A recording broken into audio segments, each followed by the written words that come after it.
Teleamigos y teleamigas, bienvenidos a Debates UGC una vez más y hoy para abordar un tema pues de actualidad, no solamente nacional, sino de actualidad global, que es el tema de la problemática ambiental y el cambio climático.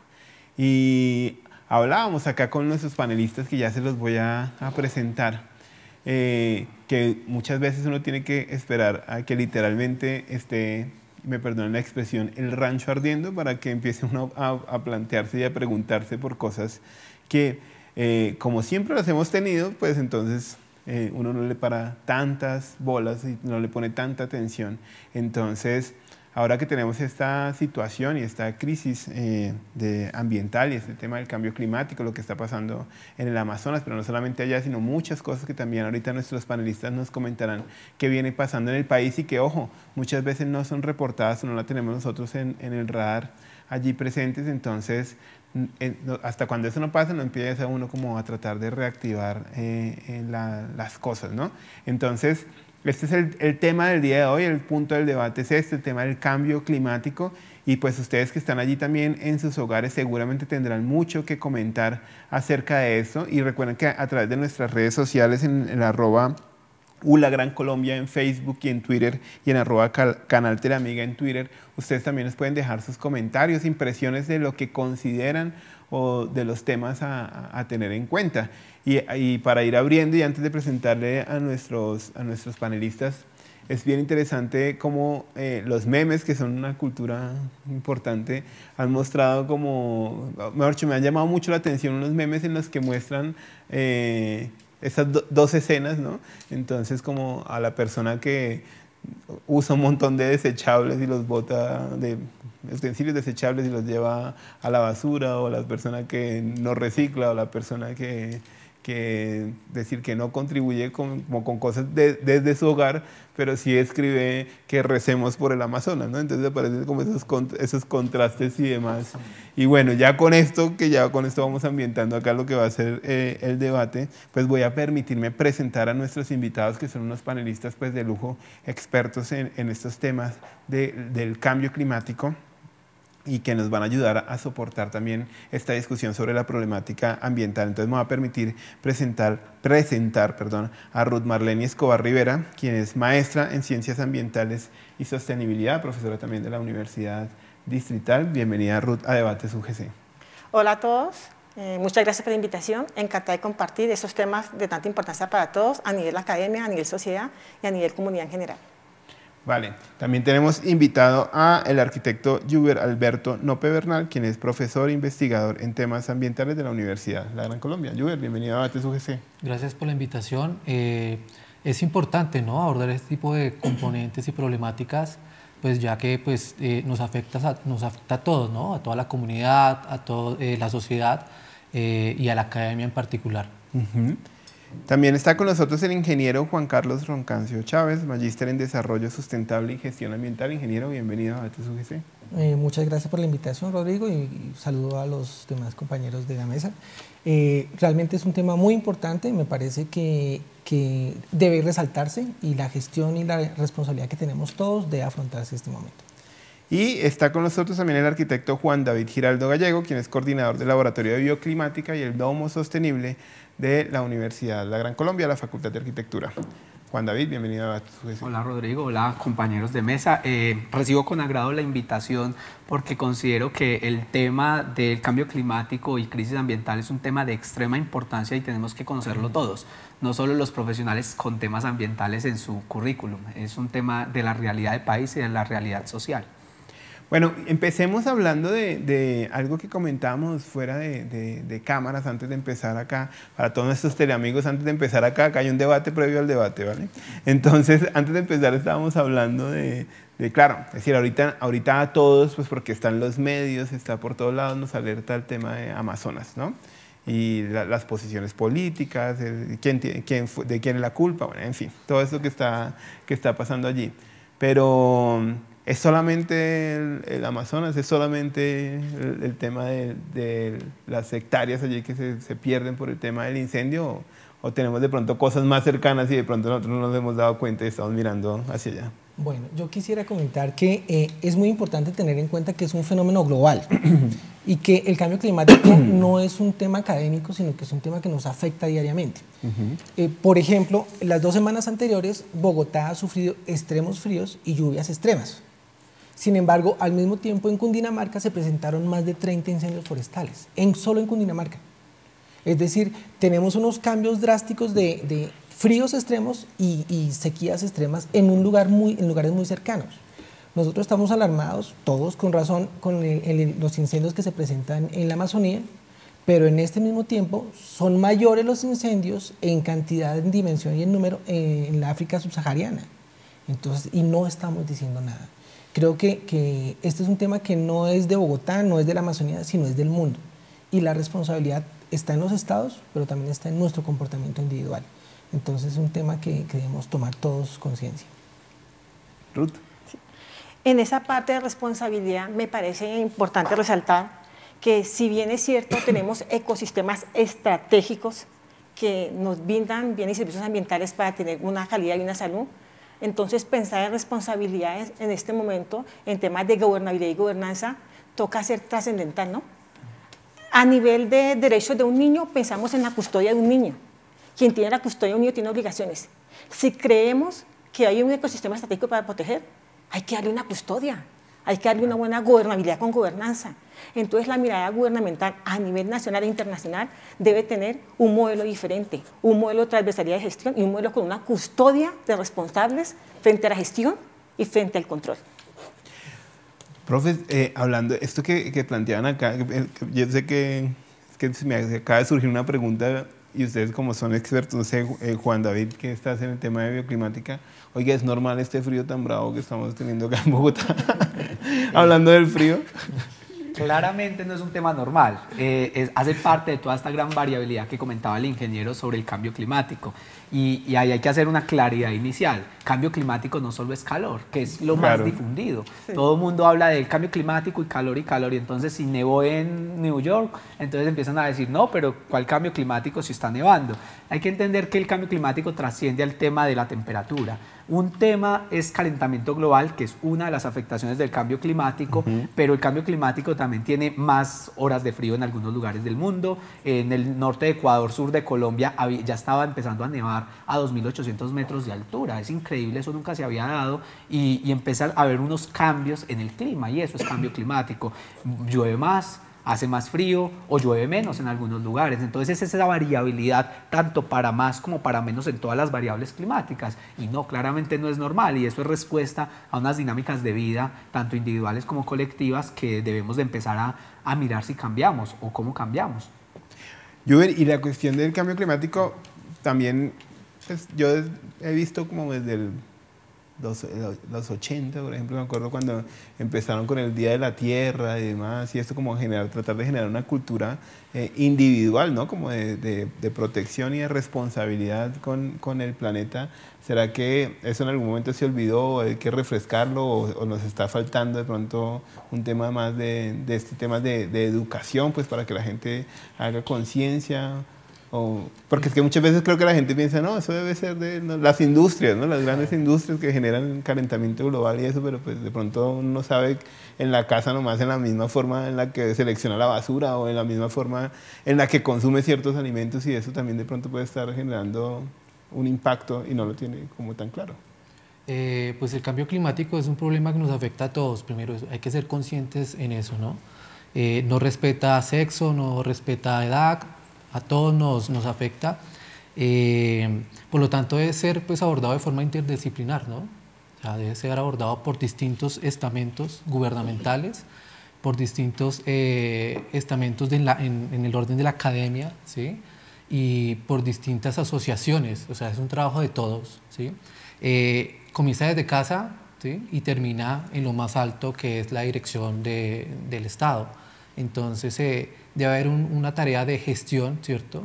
De promoción en cuanto a las estrategias para reducir o mitigar los impactos del calentamiento global, que la palabra impacto, digamos, está asociada normalmente a algo negativo, ¿no? Pero también puede ser la oportunidad para retomar o renovar cosas que están mal hechas. ¿Sí? Entonces digamos que debe haber una conciencia desde lo más bajo, ¿cierto?, hasta el estamento gubernamental. Creo que debe haber una reciprocidad, es decir, como también que haya una cadena pues, de reciprocidad en la medida que el Estado obviamente también genera una línea orientadora, digamos, pero también la persona como tal debe estar retroalimentando ese eje. Ruth. Ahí muy puntual para complementar más, y es que en esa parte, la parte individual e industrial, son dos cosas claves, ¿no? Los patrones de consumo. Una cosa es el patrón de consumo, porque a veces somos irresponsables con el patrón de consumo. Hay muchas campañas que tienen que ir bien manejadas. Y otra cosa es también una falta de gerencia ambiental objetiva a nivel empresarial e institucional, tanto a nivel de la gestión para las empresas como para el territorio, y esa gerencia ambiental inicia con una buena arquitectura de instrumentos de política pública, porque hay muchos instrumentos, pero ¿y la objetividad? Un ejemplo de un instrumento: los instrumentos no son malos, los instrumentos pueden madurar como cualquier producto. Hagamos un ejemplo con el instrumento que tenemos para el control de la bolsa plástica. Se nació un instrumento porque antes tú ibas al supermercado, entonces el dueño del supermercado te da la cantidad de bolsas sin cobrarte un peso. Para controlar la bolsa, no, señor, pague por la bolsa, y si usted paga por la bolsa, ya la se quiera. Reducimos un poquito, pero no era la esencia, era decirle: señor empresario, señor Éxito, señor Metro, cualquier empresa que venda en supermercados, que desprenda bolsas, usted siempre ha regalado las bolsas, ahora cóbrelas, pero con una condición: tiene que entregarme bolsas con plástico biodegradable. Y así es más objetiva la política. Esa arquitectura hay que mirarla con más acentos, como ejemplo. Ingeniero, Bueno, ¿qué se habla ahí? Sí, bueno, yo quisiera como comentar que la Administración de Bogotá, a través de la Secretaría Distrital de Ambiente, realizó el inventario de gases de efecto invernadero y determinó el impacto de los bogotanos. Los bogotanos anualmente están produciendo 1,89 toneladas de CO2. Es decir, el consumo y el modelo de consumo de Bogotá es totalmente ineficiente. Estamos generando una carga excesiva. Y es el modelo de consumo que estamos utilizando. Obviamente yo sí creo que el Estado y las líneas de política sobre consumo, producción, transformación, ciclos cerrados que vemos en modelos de economía, claro que pueden mejorar, pero también el comportamiento humano. Si yo voy a ir a 3 cuadras y saco el carro de mi casa y utilizo, o considero que la felicidad está en renovar celular cada 6 meses, o porque tengo 2 carros soy más feliz, pues yo pienso que ese modelo de consumo que tenemos actualmente es el que genera el gran daño, porque también una población consciente que puede dirigir, orientar cuál es el modelo de consumo, también hace que los productores y los estados tomen línea de conciencia. Entonces hay poblaciones, hay comunidades que son totalmente conscientes, totalmente críticas del consumo que hacen, y de pronto encuentran que la felicidad no está en comprar, sino en ser. Y creo que todo lo que nos ven en la pantalla de televisión lo estamos comprando. Entonces creo que también nuestro modelo de consumo es el que determina cuál es el comportamiento mismo de la economía y pues del planeta.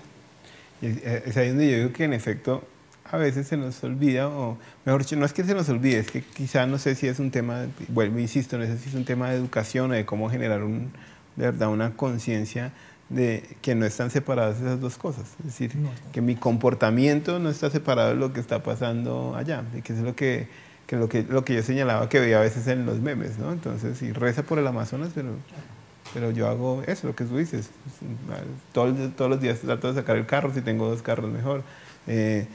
Sabemos que hay no por ir en pro de los vegetarianos, veganos y demás, pero pues sabemos que claramente el tema del consumo de carne pues eso también genera un impacto.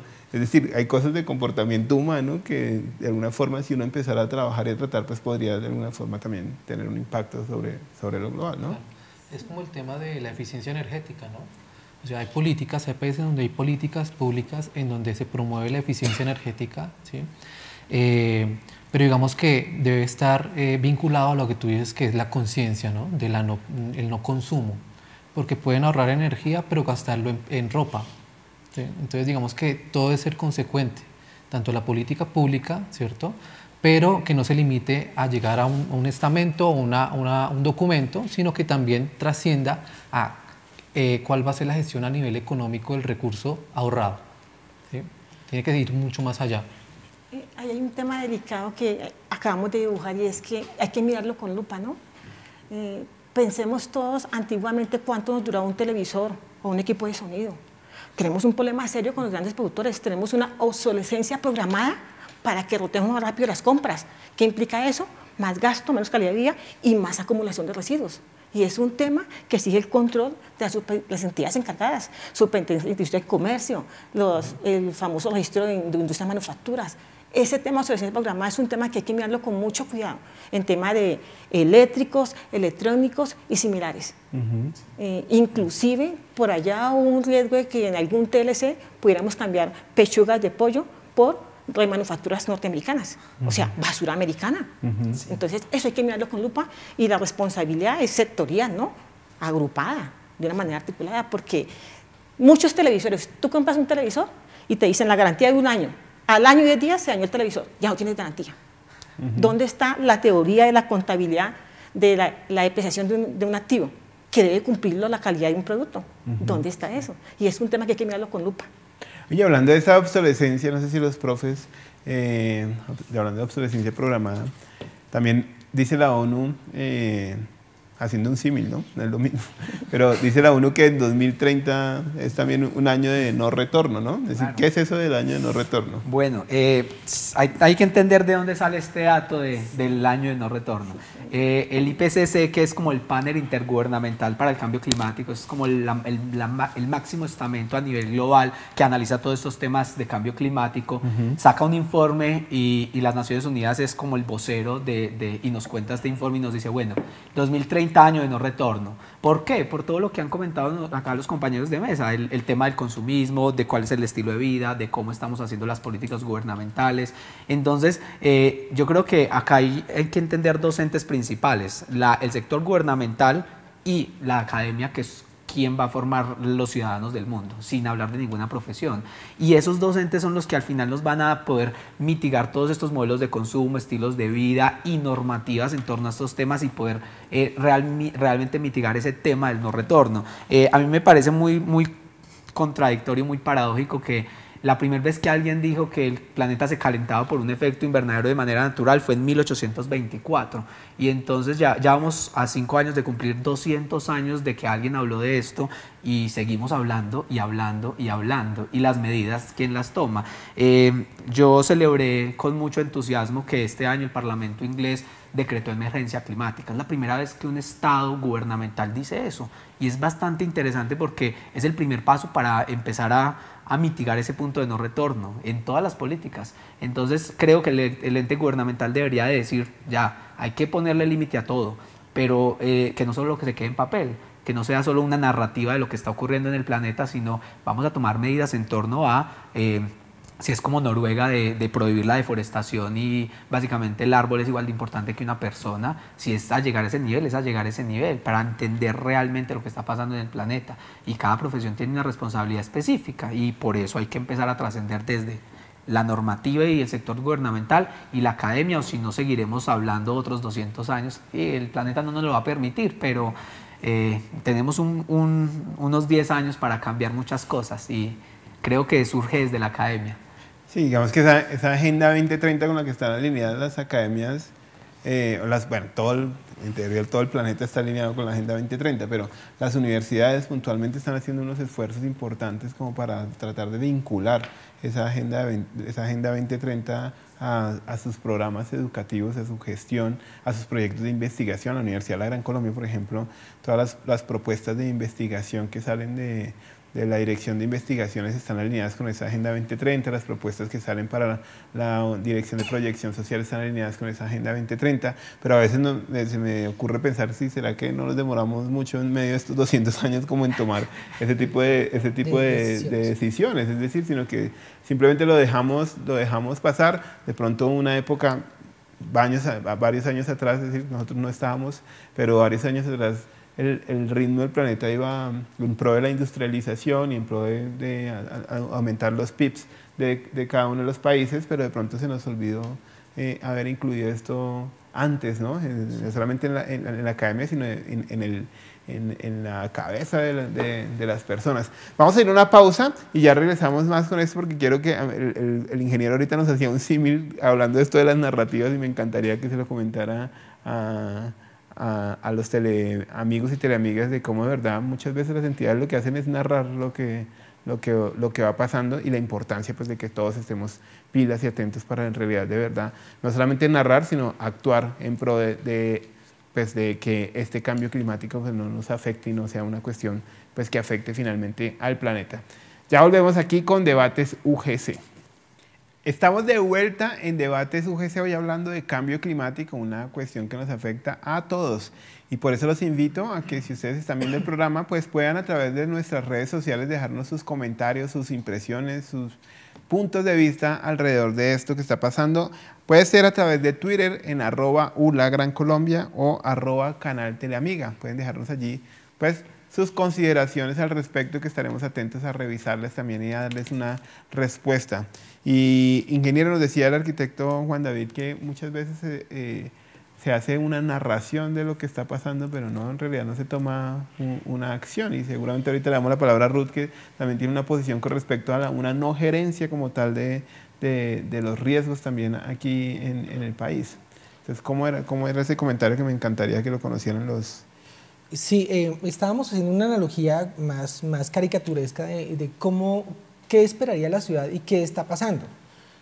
Imagínense una situación en la calle, está un policía y ve a la distancia la siguiente situación y la describe y tiene el tiempo para escribirlo y está informando a su comando, ¿no? Entonces va una persona, salió del banco y tiene dinero y detrás hay 2 personas sospechosas siguiéndolo. A los 15 minutos reporta otra vez, las 2 personas lo alcanzaron y lo están atracando. Y a los 15 minutos lo atracaron y lo dejaron tendido. ¿Y usted qué hizo? No, pues yo les conté. Entonces creo que esa no sería la labor de la policía. Y a veces autoridades ambientales e institutos de investigación se comportan exactamente así. O sea, sacar un mapa de incendios forestales o un mapa de cómo los ecosistemas están siendo afectados o el aumento de la deforestación no es suficiente para hacer eso. Yo creo que nos falta un compromiso frente a la verdadera misionalidad de las entidades y esa misionalidad debe ser mucho más comprometida a narrar, sino debe cambiar la realidad del país, de las comunidades. Hay institutos de información donde pueden decir, este tema, esta área no se toca, o esta área se restaura, o campesinos cultiven este día y cosechen tal día porque cambió el clima. Claro. Pero esa información no se da. No se da. Es más, las entidades que hoy tienen esa información como Monsanto, la venden, y la venden caramente. Entonces, claro, el campesino o el gran productor que tiene mucho dinero compra esa información y sabe cuándo sembrar, cuándo cosechar, cuándo, pero debe ser información pública para todos. Claro. Entonces, yo pienso que asumir la verdadera responsabilidad de la misión que nos convoca es un paso determinante para cambiar con el tema. Estamos proponiendo detrás de cámaras que es posible que las universidades que tenemos programas de tema ambiental deberíamos evaluar los planes de desarrollo de las propuestas para las próximas administraciones para saber cuál programa, más que descalificar alguno, es cuáles son las potencialidades y cuáles son las debilidades de los programas ambientales de los candidatos. ¿Para qué? Para que en últimas quien gane fortalezca su programa ambiental. Porque el tema ambiental ya no es la flor y el pajarito. Es un tema vital, es un tema de importancia. Y asimismo, la academia debe fortalecer el empoderamiento de las comunidades. Las comunidades tienen que tener información cualificada para poder decidir qué voto deciden o qué acciones toman. Yo creo que tenemos, por eso le agradezco mucho a la Universidad Gran Colombia, estos espacios porque nos pueden ayudar a brindar fortaleza en las universidades. Por supuesto que sí. Ruth, tú tenías un comentario a propósito de esto también acerca de una no gerencia o una gerencia mal llevada. Aquí tenemos muchas entidades, centros de investigación, muchos instrumentos, pero una desfragmentación de la gestión. Tenemos un Ministerio de Medio Ambiente por acá, una Autoridad Nacional de Ciencias Ambientales, por acá la ANI por otro lado, una cantidad de entidades que no se articulan y queda muy gaseosa la gerencia ambiental. Entonces, si un país que tiene una cantidad de recursos que puede utilizar, que tiene problemas de cambio climático sin tener las emisiones necesarias para ser responsables de ella y que está asumiendo una cantidad de cargas que cuesta millones de dólares cada vez que hay un fenómeno de inundaciones, no responde a gerencia ambiental adecuada, estamos perdiendo oportunidades de adaptarnos y tener capacidad de respuesta. Un ejemplo de esto lo podemos ver en el tema de bonos de carbono, ¿no? Entonces, es una estrategia de menos CO2 más oxígeno. Bueno, vendemos un bono regulado por la Bolsa de Nueva York, nos pagan entre 7 y 35 dólares. Con eso mantenemos un cultivo, pero cuando llegue la inundación, ¿cuánto nos costó la inundación? ¿Cuántas familias quedaron sin techo? El bono de carbono es, van a perdonar las palabras, es una sinvergüenzada, porque el problema ambiental sigue. Hay que hacerlo en todos los países, hay que tener una capacidad de tener una regulación del balance de oxígeno como tal, pero no podemos cargar con pasiones ambientales de otros países porque Colombia está cargando con muchos problemas ambientales que generan más pobreza. No solamente Colombia, toda Latinoamérica. ¿A causa de qué? De emisiones de China, de Estados Unidos y grandes países productores. ¿A quién le compramos? Muy seguido. Y estamos haciéndonos el daño en doble sentido. En ese orden de ideas, la gerencia ambiental que debe tener un país y una empresa debe responder a objetivos de eficiencia y de eficacia. Yo soy eficiente cuando produzco más con menos, pero soy eficaz cuando cumplo mis objetivos, tengo capacidad de respuesta y me adapto. Pero no estamos quedando solamente en eficiencia. Las universidades sí han respondido a un modelo de gerencia ambiental. ¿Cómo lo hicieron? Crearon carreras como administración ambiental, crearon maestrías como planeación sustentable y territorialización sustentable, pero ¿dónde están esos profesionales? Los que dicen cosas, los que arman instrumentos, estas personas están formadas allí y no tienen las oportunidades idóneas, esa meritocracia para que tengan una capacidad de respuesta para gerenciar. Tenemos profesionales idóneos en maestrías, en pregrado, pero no tienen los cargos. ¿Por qué? Porque los cargos en Bogotá y en Colombia se volvieron por amiguismo de burocracia y no miramos esa eficacia que requerimos a nivel de cumplimiento de objetivos y estar al tono con la problemática y responder a verdaderos problemas ambientales sustanciales como es el cambio climático. Bueno, y esto que está planteando Ruth también supongo que puede estar afectando otros temas que también hemos tratado aquí en Debates UGC, es el tema de la planeación, que también está relacionado obviamente con el cambio climático, es decir, la planeación territorial. Es clave porque es aquí donde se establecen las directrices de cómo se debe planear o desarrollar un territorio, ¿sí? Entonces, en la medida que pueda abordar, digamos, componentes sostenibles, ¿cierto?, a nivel económico, social y ambiental, pues podremos mitigar en cierto sentido o en cierto nivel el cambio climático. ¿Sí? La arquitectura y el urbanismo, digamos que tienen una responsabilidad muy grande en el desarrollo sostenible de las comunidades y en la mitigación del cambio climático. ¿Sí? La proyección de edificios, ¿cierto?, la ejecución de edificios, de comunidades, de entornos urbanos, influyen que el 40%, ¿cierto?, más o menos 40% en el impacto ambiental del planeta. Entonces, sí es un factor muy importante que desde la academia cambiemos el chip, ¿no?, de cómo estamos enseñando arquitectura, ¿sí?, cómo debe ser arquitecto no para 2 años, 5 años, sino para 20 años, ¿sí?, y comenzar a dotarlo de herramientas e instrumentos que le permitan tener mejor gestión de la que tenemos hoy en día, ¿sí? Hay un tema que es muy importante, que es, digamos, el diseño colaborativo e interdisciplinar. Estamos acostumbrados a abordar los proyectos de forma individual, pero este tipo de problemas tienen que abordarse de forma interdisciplinar y colaborativa. Entonces, esto nos permite, digamos, tener una visión mucho más integral y sostenible de los proyectos. Entonces, yo creo que hay una tarea importante en la academia para la formación de los futuros arquitectos en el caso de nosotros. Bueno, en ese tema del porcentaje que Alberto nos comenta, del 40%, poco más, poco menos del impacto que tiene nuestra profesión en el cambio climático, uno podría llegar a decir que es la actividad más insostenible del planeta, y si no formamos nuestros profesionales constructores, no solo arquitectos sino ingenieros y todos los que estamos involucrados aquí, seguramente tendremos una tendencia del punto de no retorno, va a llegar mucho más rápido. Un arquitecto hizo un estudio sobre este tema y proyectaba que si la arquitectura no cambia a líneas más ambientalmente coherentes, por más que tengamos carros eléctricos todos, no va a pasar nada, porque la arquitectura tiene un porcentaje muy alto en la responsabilidad, y esto hay que decírselo también a la sociedad. Cuando se va a hacer un edificio hay que verlo con una visión crítica de ese edificio, cuánto responde, y en ese tema de planeamiento urbano que Rodrigo traía a colación, a mí me parece que hay un impacto hídrico muy grande, que es el tema de las inundaciones. Que en las ciudades, ahora nos comentaba Ruth que eso también nos trae problemas económicos por no pensar en la inundación, efectivamente, pero si hablamos solo del ciclo hídrico básico, cuando llueve hay una escorrentía superficial y hay un porcentaje de infiltración. Si yo rompo ese ciclo hídrico, y eso lo rompemos es con la planeación urbano-arquitectónica, que está ligada a los planes de ordenamiento territorial, qué zonas voy a pavimentar y qué zonas no, qué zonas son parque y qué zonas son zonas duras, y toda esta dinámica junto con un tema de educación ciudadana, que es de botar el papelito a la calle, hace que la ciudad se inunde. La ciudad se inunda por dos cuestiones, rasamente hablando, hay muchas más, pero rasamente hablando: mala proyección urbano-arquitectónica y falta de cultura ciudadana en cuanto a que la basura la tiro a la calle.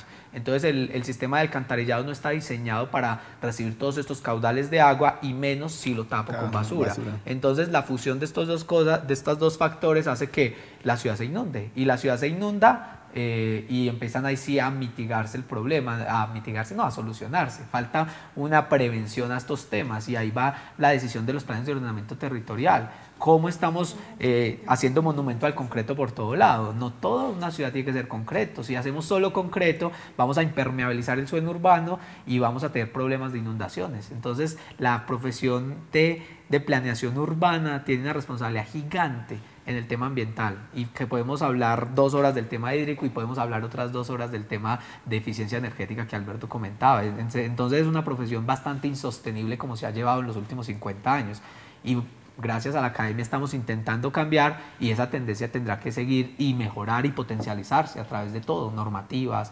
educación, convenios estratégicos entre entidades, a ver si realmente cambiamos la manera en que hacemos las cosas para evitar el punto de no retorno. Un tema importante que es la vulnerabilidad, ¿sí? ¿Qué tan vulnerables somos a la inundación, por ejemplo? ¿Sí? ¿Qué tan vulnerables somos a la remoción en masa? Entonces, digamos que son temas que están asociados a la lluvia, ¿sí? Entonces, a medida que va avanzando el tiempo, la variabilidad en temas de lluvia, ¿cierto? El porcentaje de lluvia va aumentando, pero digamos que hay consecuencias directas, ¿no? En la edificación, en el urbanismo.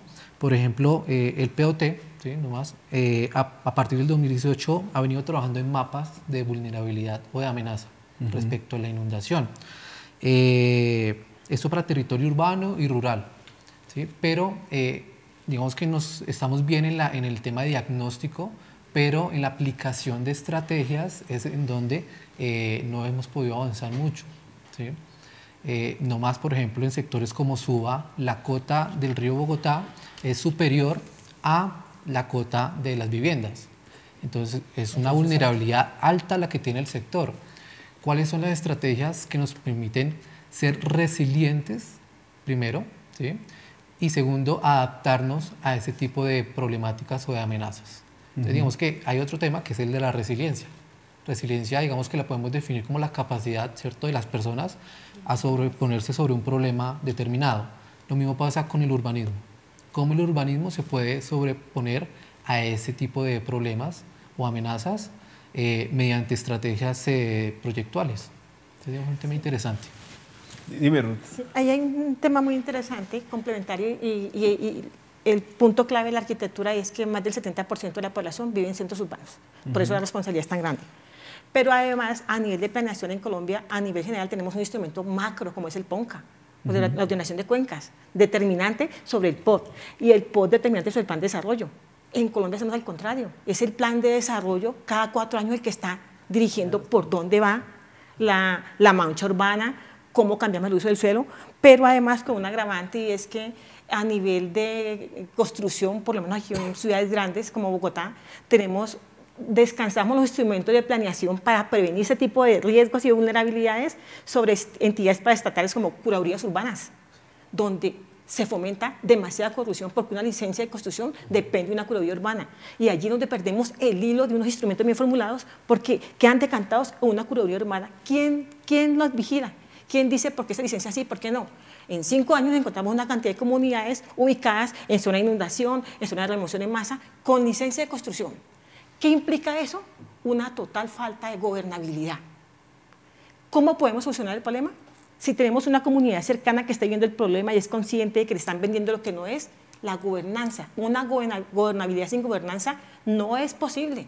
Es decir, la gobernanza permite que el ciudadano que está de la mano con el problema entienda y pueda denunciar, decir, construir y participar para que el gobierno que tiene la capacidad de implementar los instrumentos de política pública pueda atender de cara al problema real que eso es viable o no es viable.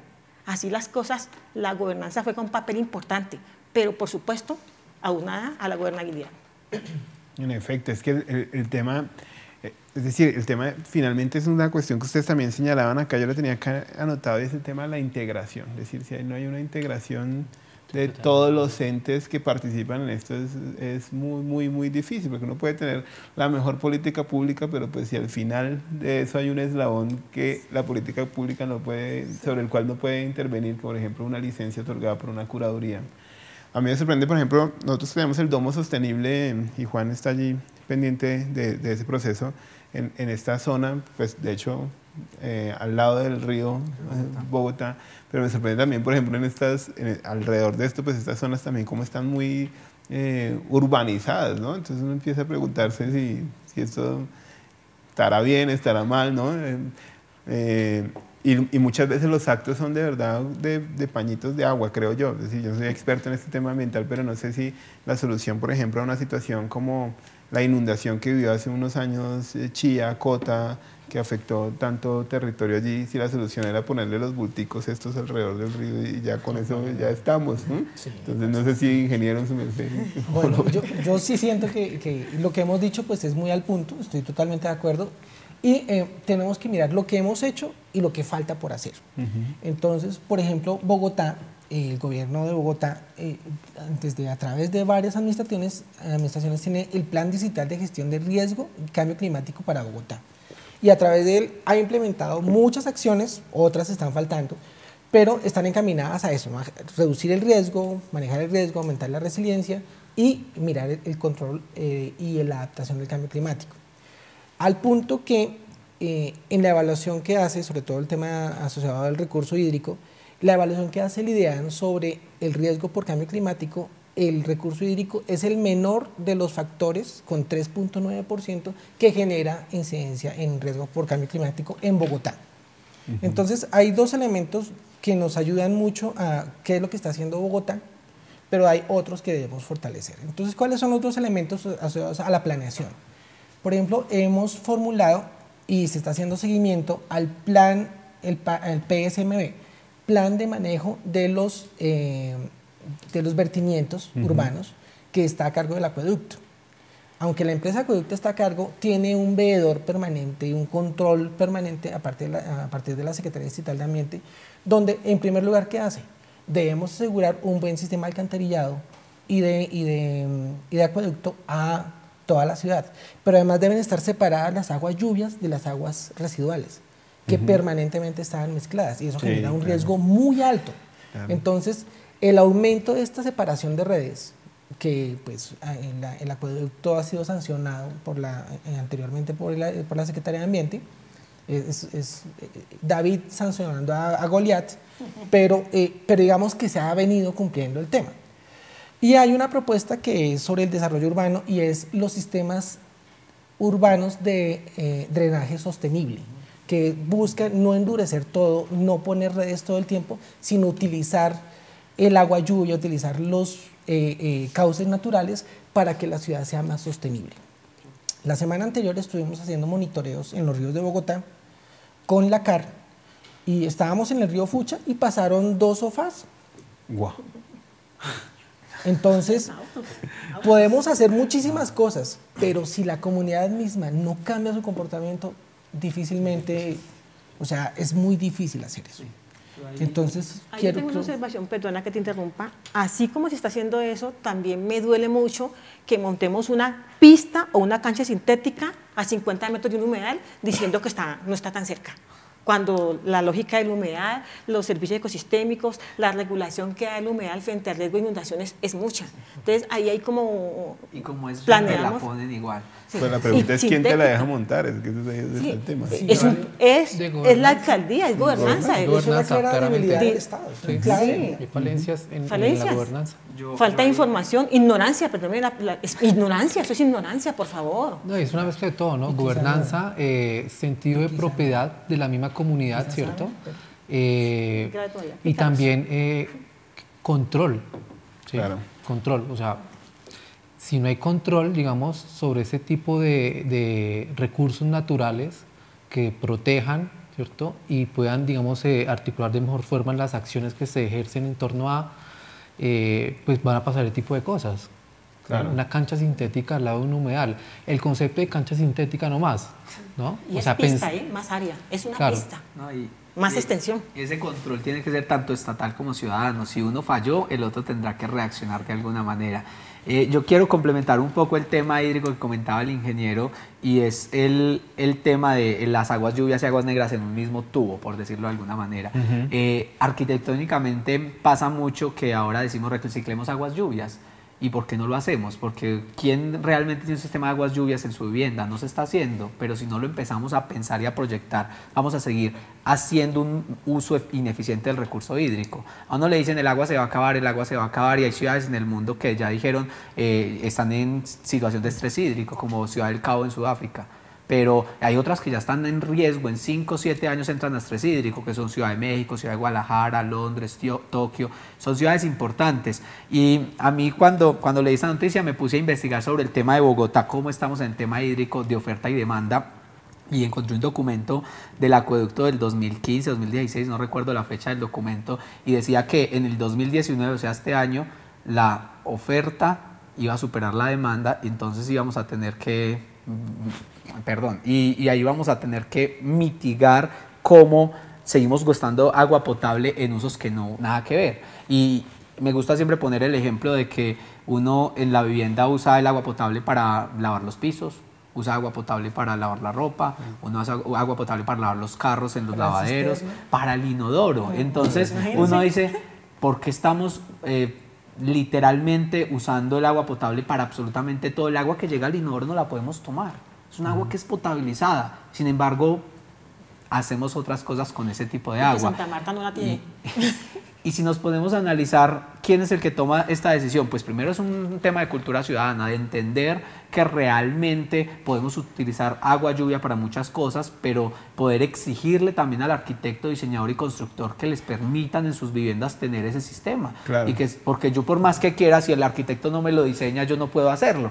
Entonces esto hay que pensarlo es tanto en cultura para exigirlo, pero en la formación profesional para poder diseñarlo y poder realmente que ese tema hídrico no llegue a colapso, porque por más que nosotros tenemos todos los páramos del mundo, por decirlo, porque tenemos en el altiplano cundiboyacense una cantidad de páramos, uno no va al páramo con el vasito de agua y se sirve el agua, eso necesita infraestructura, y si el acueducto no nos puede solventar toda la población creciente de Bogotá, tenemos que solventar un poco con este recurso que tenemos y que nos cae del cielo. Entonces el tema hídrico es fundamental, no solo en cómo botamos a los afluentes el tema de basura, sino realmente cómo estamos utilizando en la vivienda el agua. Sí, Permítame, vamos a una pausa, a la última pausa, y ya regresamos con lo que quedó por allí en punta para ir concluyendo aquí en Debates UGC. Estamos de vuelta en Debates UGC y estamos hoy hablando del cambio climático, que es un tema de verdad de muchísima importancia. De verdad les recordamos a todos ustedes que nos ven allí, déjenos sus comentarios en Twitter, @ULAGranColombia, en Twitter, @Canal Teleamiga, sus impresiones acerca de este tema. y también después en YouTube van a poder ver este programa y también déjenos allí sus impresiones y comentarios y utilicen también el programa para difundirlo, para hacer las charlas entre su familia, para poder las personas que están en la academia también llevar este tipo de debates a la academia y de alguna forma empezar a hacer este proceso de la cualificación de la comunidad que es tan importante en este tema del cambio climático. Y nos habíamos ido a la pausa con un comentario final de Juan que nos hacía el tema de, pues decir, nos hacía una observación bien importante y es no solamente que la persona tenga la voluntad, obviamente, por ejemplo, hablando de aguas lluvias, aguas residuales, de organizar su vivienda de esa manera, sino que la persona que la construye pues sepa cómo organizar esa infraestructura para que esto funcione. Y antes, cuando nos fuimos a la pausa, habían 3 manos levantadas acá, entonces voy a empezar a repartir el turno. Ruth. Sí, con respecto a ese tema, hablábamos pues de que los instrumentos de planeación están más enfocados a la ciudad, al campo no, a la infraestructura, a los ecosistemas sistémicos mucho menos. Hay un instrumento de planeación que pocos de ustedes conocen, se llama el Plan de Desarrollo Sostenible. Ese Plan de Desarrollo Sostenible existe por la Ley 160 de 1994, solamente aplica para municipios que tengan más de un 80% de áreas rurales.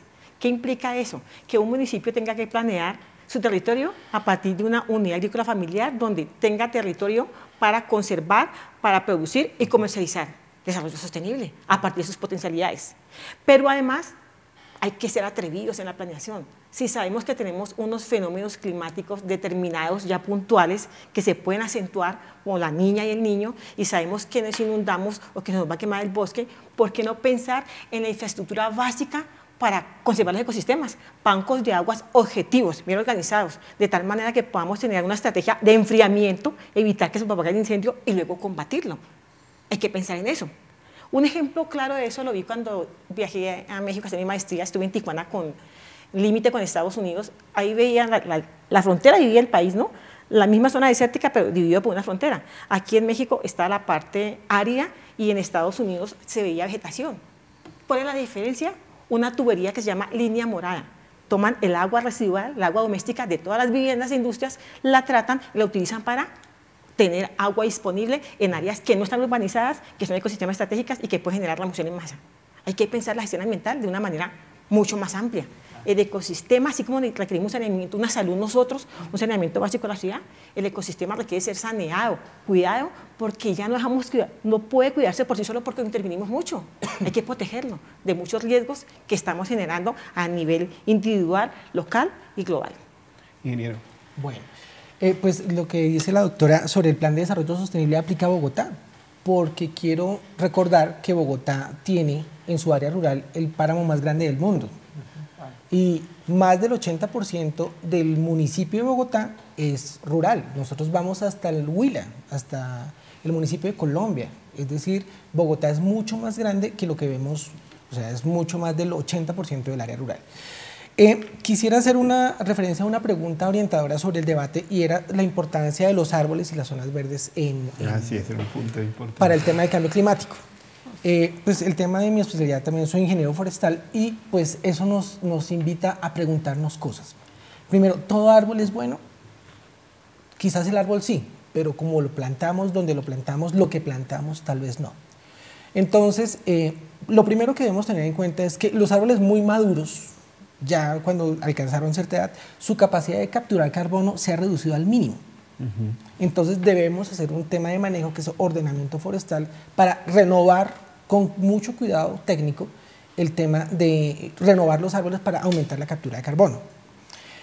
Yo sé, tenemos fotos y un registro fotográfico muy serio desde el año 1890 hasta estos días sobre los cerros orientales y cómo vino la cobertura vegetal tomada una decisión antitécnica pero con una buena intención, y muchos de los árboles que están allí primero generan riesgo de volcamiento porque no son árboles nativos y además su capacidad de captura de carbono pues está altamente reducida.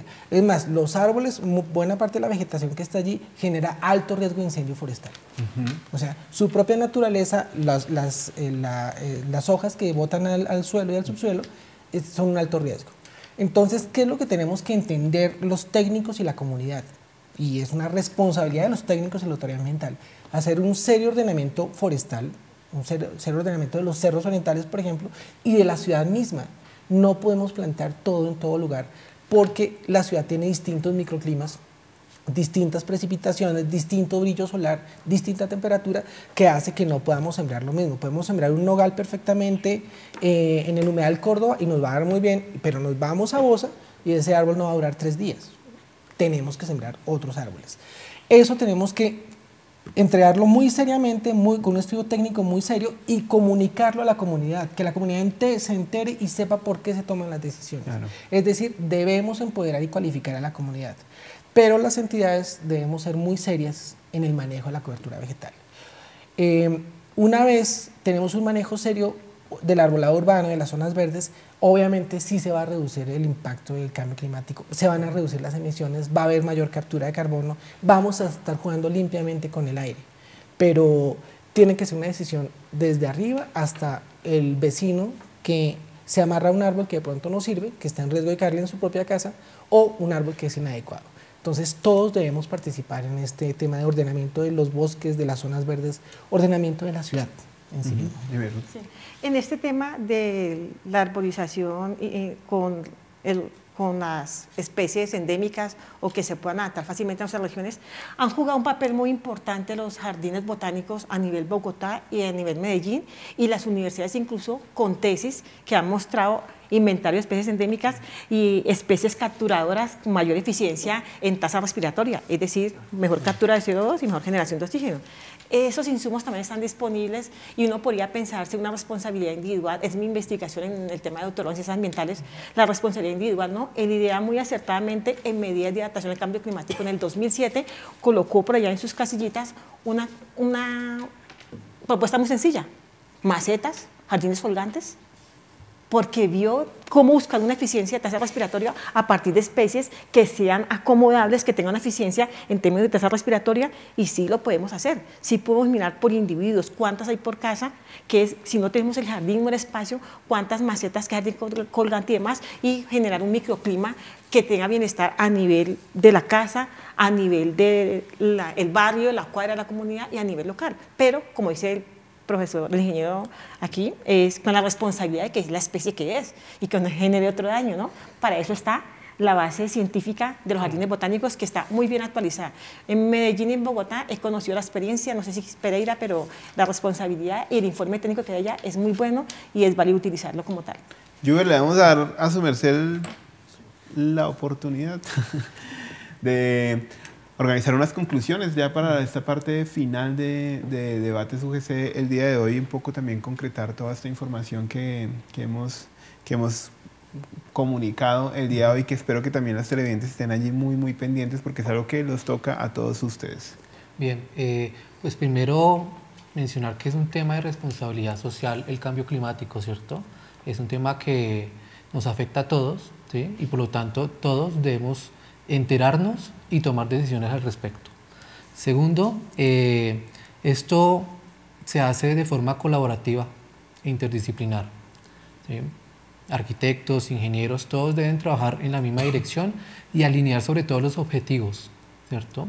Tal vez a veces trabajamos con objetivos distintos, por lo tanto los productos son distintos. Entonces, en la medida que podamos alinear los objetivos de desarrollo sostenible, por ejemplo, digamos, creo que podemos llegar a un buen término, ¿sí? Y lo otro es que, pues, desde el punto de vista de la arquitectura y el urbanismo, pues la responsabilidad y el reto es inmenso, ¿sí?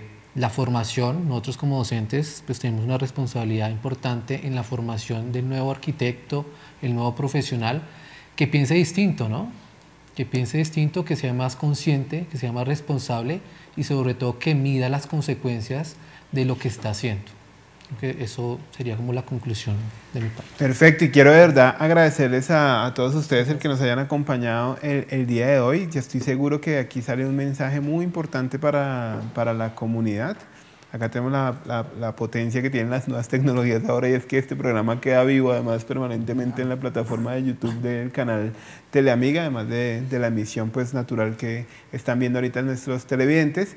Entonces creo que son acciones y herramientas que nos pueden ayudar como a difundir una información que que es vital. La Universidad de la Gran Colombia pues sigue apostándole al trabajo. Ahí está nuestro arquitecto Juan esperando también en el Domo Sostenible colegios, otras universidades, grupos para hablar precisamente de esto del cambio climático. A todos ustedes muchas gracias por habernos acompañado el día de hoy. Le damos gracias a Dios por este momento y los invitamos como siempre a un programa más de Debates UGC aquí por Teleamiga. Chao, chao.